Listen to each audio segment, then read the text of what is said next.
Bapak Ibu, teman-teman, kita ketemu lagi di Renungan Sebutir Debu. Kali ini saya ingin mengajak Bapak Ibu dan teman-teman sekalian untuk kita sama-sama merenungkan mengenai iman dan rasio. Nah, kita manusia seringkali harus bertindak rasional. Tapi seringkali iman sepertinya tidak rasional. Jadi saya ingin mengajak Bapak Ibu, teman-teman sekalian, ingin merenungkan apakah iman itu rasional atau tidak rasional. Ya, ada pendapat yang mengatakan kita di dunia harus rasional. Tiap perbuatan kita harus berdasarkan rasio. Tapi Alkitab mengatakan kita sebagai orang percaya, sebagai anak-anak Tuhan, harus bertindak, berpikir, berkelakuan dengan iman. Nah, bagaimana dengan iman? Contohnya, misalnya Abraham, Nabi Nuh, mereka itu beriman, ya. Tapi orang-orang menganggap mereka tidak rasional.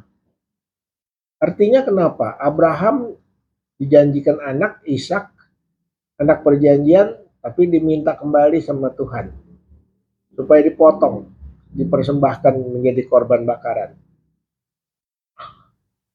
Nabi Nuh disuruh bikin bahtera di atas gunung. Gunung yang tinggi dan dibikin selama 120 tahun baru jadi itu kapal. Di atas gunung, di mana rasionya bikin kapal di atas gunung? Orang bikin kapal di pinggir laut. Orang bikin kapal di pinggir sungai. Abraham, anak yang disayang dan anak yang diperjanjikan oleh Tuhan, kemudian sudah mulai dewasa, lagi remaja, Tuhan minta supaya dipotong, dipersembahkan sebagai korban bakaran. Pertanyaannya, di mana rasionalnya? Rasionalnya mestinya kan Abraham protes. Tuhan, ini kan anak yang dijanjikan, masa Tuhan mau ambil lagi? Lantas, bagaimana keturunan saya yang Tuhan janjikan akan menjadi pasir seperti pasir di pantai banyaknya dan seperti bintang di langit banyaknya? Kalau dia disuruh matiin, habis. Gimana janji Tuhan? Ini kalau kita berpikir rasional. Tapi Abraham tidak berpikir rasional. Dia hanya percaya kepada Tuhan. Dia hanya taat kepada Tuhan. Dan dia hanya melakukan seluruh perintah Tuhan. Rasional nggak? Rasional. Masuk akal nggak? Masuk akal. Di mana masuk akalnya, di mana rasionalnya? Masuk akalnya adalah dia tahu, dia kenal siapa Tuhan. Tuhan adalah raja atas segala raja. Tidak mungkin Tuhan ingkar janji. Perkataan Tuhan iya dan amin. Tidak akan berubah. Kalau dijanjikan anaknya akan jadi keturunan bangsa-bangsa, jadi bapak bangsa-bangsa, nggak mungkin Tuhan bohong. Maka Abraham taat. Dia bawa anaknya ke gunung untuk dipersembahkan. Karena dalam hatinya dia memperoleh pimpinan roh Tuhan yang kudus. Sehingga dia kenal siapa Tuhan itu. Kalau dilihat dari sudut ketuhanannya atau dari sudut kerohaniannya, ini sangat masuk akal. Bagaimana masuk akalnya? Tuhan yang menciptakan alam semesta, Tuhan yang menciptakan Abraham, Tuhan yang memberikan Ishak pada Abraham. Apakah Tuhan tidak bisa menghidupkan lagi kalau Ishak mati? Benar. Apakah Tuhan mau ingkar janji? Dia kan raja atas segala raja. Firman raja itu kekal, tidak bisa dirubah. Itu di dunia ya. Kalau firman raja tidak bisa diubah, itu merupakan undang-undang. Ini firman raja di atas segala raja. Sehingga sifatnya ya dan amin. Kenapa ya dan amin? Karena Tuhan itu adalah Tuhan yang awal dan yang akhir. Tuhan adalah Tuhan yang alfa omega. Ini yang dikenal oleh Abraham. Maka dia percaya kepada Tuhannya, dia taat kepada firman-Nya, dia melakukan seluruh perintahnya. Ya, makanya sampai dia dibilang adalah bapak orang beriman. Masuk akal, masuk akal. Karena Tuhan adalah pencipta alam semesta, masa dia nggak bisa bikin segala macam.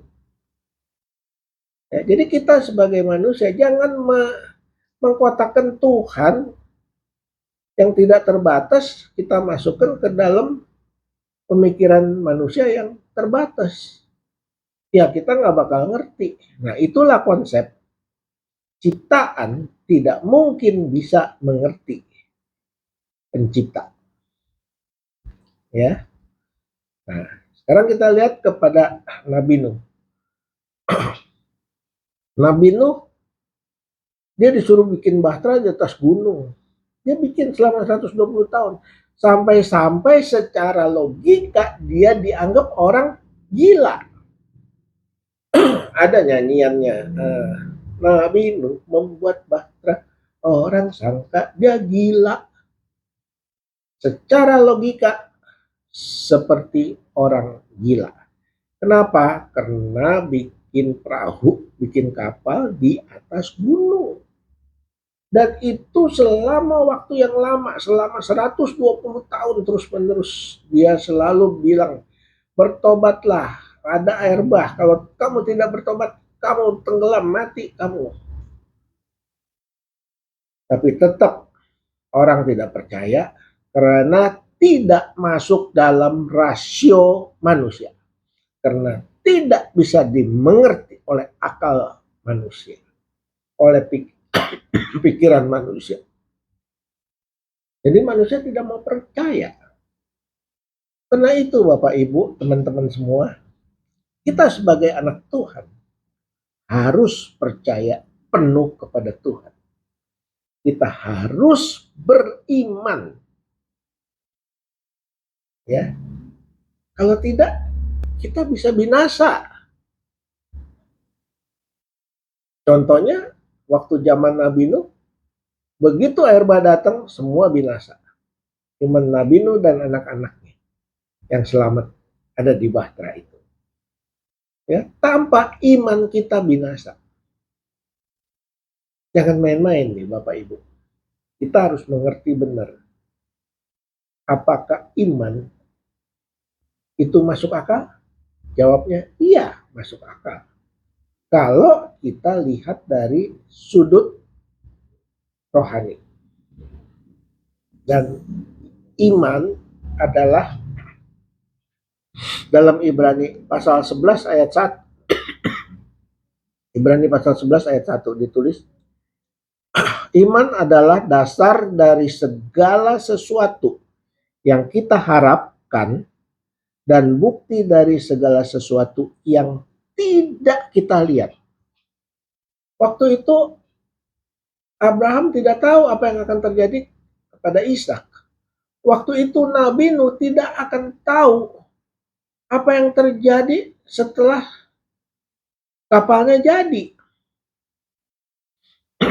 Dia hanya taat, percaya pada firman Tuhan, dan dia lakukan firman-Nya. Suruh bikin kapal, dia bikin kapal. Abraham disuruh persembahkan anaknya, dia persembahkan. Ya. Tapi apa yang terjadi?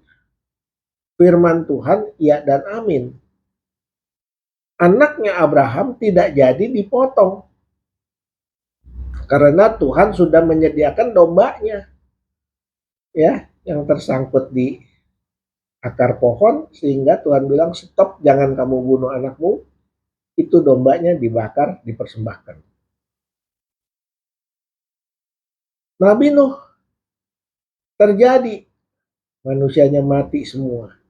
Yang tidak beriman, tidak taat kepada firman Tuhan, mati semua. Karena apa?